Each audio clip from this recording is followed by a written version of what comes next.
Genesis 39.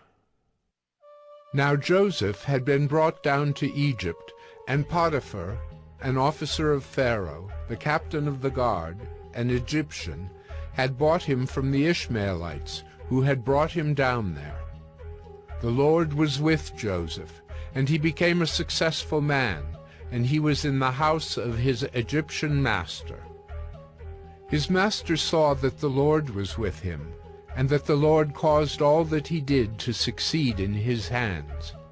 So Joseph found favor in his sight and attended him, and he made him overseer of his house, and put him in charge of all that he had. From the time that he made him overseer in his house, and over all that he had, the Lord blessed the Egyptian's house for Joseph's sake. The blessing of the Lord was on all that he had in house and field. So he left all that he had in Joseph's charge, and because of him he had no concern about anything but the food he ate. Now Joseph was handsome in form and appearance, and after a time his master's wife cast her eyes on Joseph and said, "Lie with me." But he refused, and said to his master's wife, "Behold, because of me my master has no concern about anything in the house, and he has put everything that he has in my charge. He is not greater in this house than I am, nor has he kept back anything from me except yourself, because you are his wife. How then can I do this great wickedness and sin against God?" And as she spoke to Joseph day after day, he would not listen to her, to lie beside her or to be with her.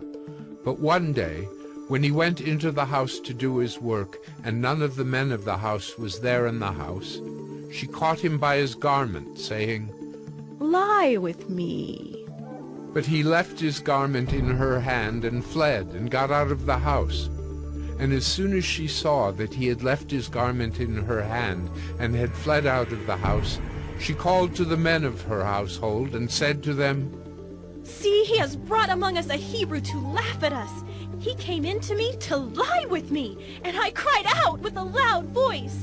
And as soon as he heard that I lifted up my voice and cried out, he left his garment beside me and fled and got out of the house." Then she laid up his garment by her until his master came home, and she told him the same story, saying, "The Hebrew servant whom you have brought among us came in to me to laugh at me. But as soon as I lifted up my voice and cried, he left his garment beside me and fled out of the house." As soon as his master heard the words that his wife spoke to him, "This is the way your servant treated me." his anger was kindled, and Joseph's master took him and put him into the prison, the place where the king's prisoners were confined, and he was there in prison. But the Lord was with Joseph and showed him steadfast love, and gave him favor in the sight of the keeper of the prison. And the keeper of the prison put Joseph in charge of all the prisoners who were in the prison. Whatever was done there, he was the one who did it. The keeper of the prison paid no attention to anything that was in Joseph's charge, because the Lord was with him, and whatever he did, the Lord made it succeed.